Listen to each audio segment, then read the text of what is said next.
De entre todos los sujetos esencialmente mediocres que prosperaron a la sombra del Tercer Reich, el más falto de virtudes de todos ellos fue, sin duda alguna, Martin Bormann, el cual, paradójicamente, alcanzó mayores niveles de poder gracias a los que posiblemente eran sus dos únicos talentos, la adulación y la intriga.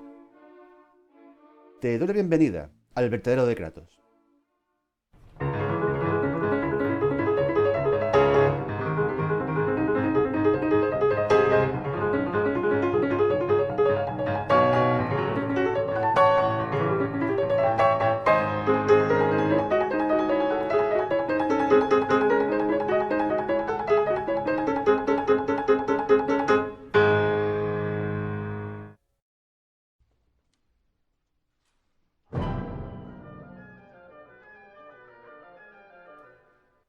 Martin Bormann nació en junio de 1900, en Wegeleben, Prusia, y casi todo en su juventud fue gris. Estudiante mediocre y muy ideologizado por el nacionalismo germánico, tras un breve paso por el ejército, consiguió un empleo en una granja e ingresó en una unidad de las Freikorps de extrema derecha, donde hizo amistad con el futuro comandante del campo de exterminio de Auschwitz, Rudolf Höss. No ingresaría en el partido nazi hasta 1927, y al principio su trayectoria no fue muy brillante. Le dieron una oportunidad como jefe de prensa para la región de Turingia, pero lo suyo no eran las relaciones públicas.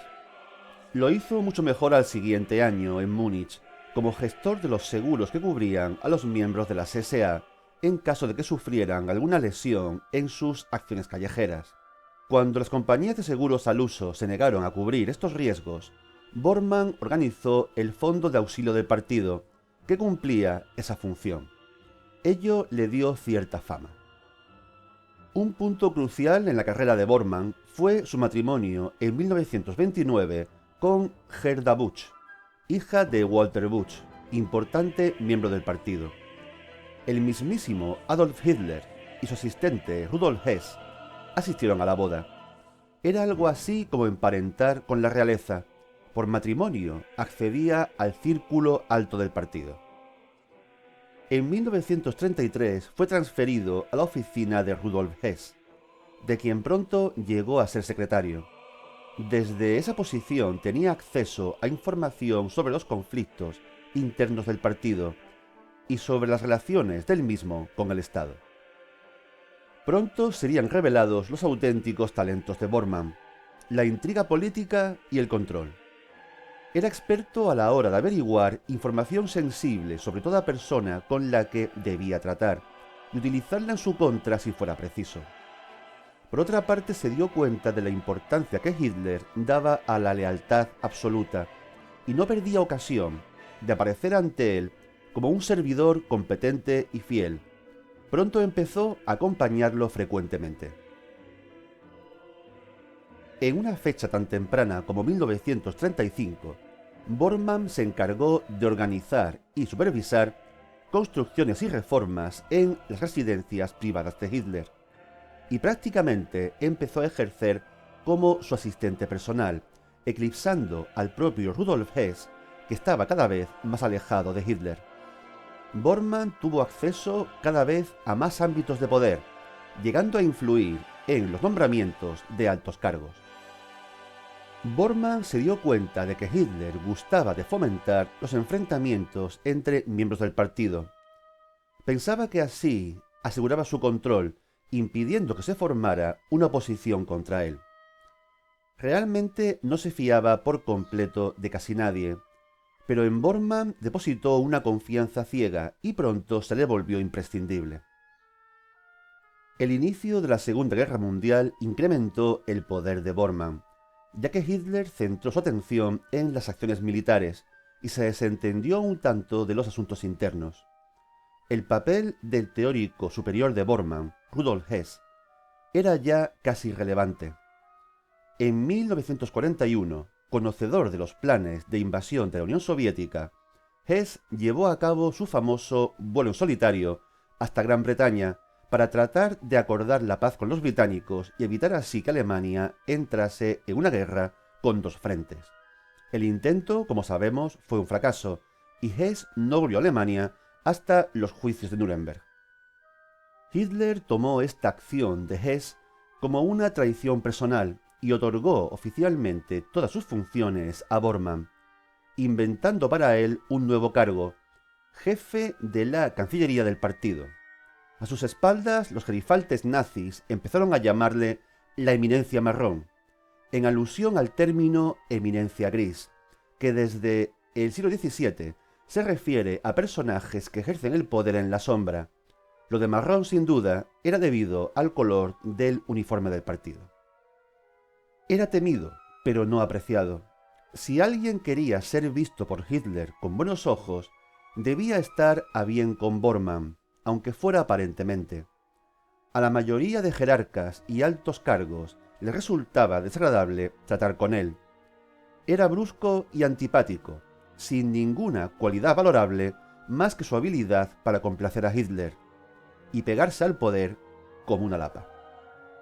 En 1943, Bormann fue nombrado oficialmente secretario personal del Führer. Ello le abrió la puerta a actuar casi en cualquier ámbito. Firmó decretos referentes al alcance del exterminio de los judíos europeos y al brutal endurecimiento de las condiciones de vida para las poblaciones eslavas en las zonas ocupadas. Bormann controlaba el flujo de información que llegaba hasta Hitler. Procuraba evitar cualquier dato que pudiese contrariarle, lo cual era difícil con unos partes de guerra cada vez más desesperanzadores. Es inevitable que este comportamiento nos parezca irracional, teniendo en cuenta el fin inexorable al cual la guerra se abocaba, pero también hemos de entender que Bormann se aferraba a Hitler porque sin él no tenía nada.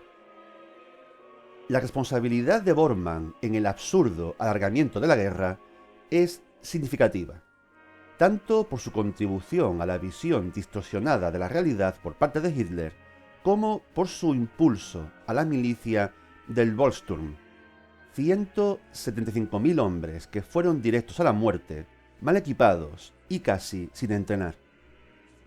El 1 de mayo de 1945, al día siguiente del suicidio de Hitler, Bormann abandonó el búnker de la Cancillería en un Berlín rodeado por las fuerzas soviéticas y junto con otros trató de burlar el cerco y escapar. Arthur Axmann, líder de las juventudes hitlerianas, afirmó más tarde que Bormann había muerto como resultado de la explosión de un blindado. Con todo, el testimonio no fue dado por seguro y Bormann fue condenado a muerte in absentia por el Tribunal Militar de Nuremberg.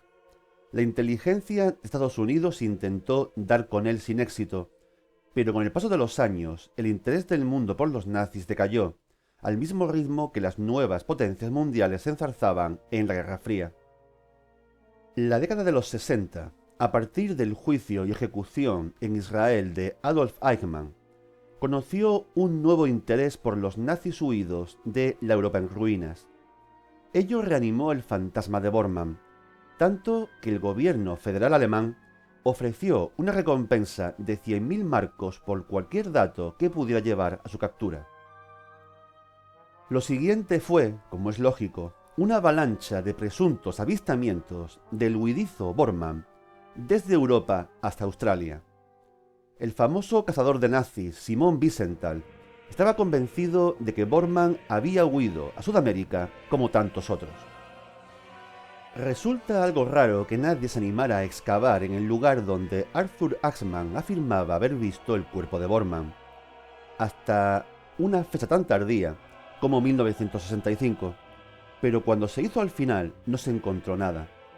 Sin embargo, en 1972, solo un año después de que el gobierno federal suspendiera la búsqueda, unos obreros de la construcción hallaron dos esqueletos a pocos metros del lugar de la excavación inicial. Un examen preliminar encontró restos de vidrio en los dientes, lo cual sugería suicidio mordiendo cápsulas de cianuro para evitar la captura. Se identificó uno de los esqueletos como el de Bormann a través de los registros dentales reconstruidos por los recuerdos del dentista de Hitler, el doctor Hugo Blaschke, pues las fichas se habían perdido. La identidad se confirmó también por una fractura en una clavícula sufrida en un accidente en 1939 y finalmente mediante el estudio morfológico de los huesos del cráneo y la reconstrucción facial.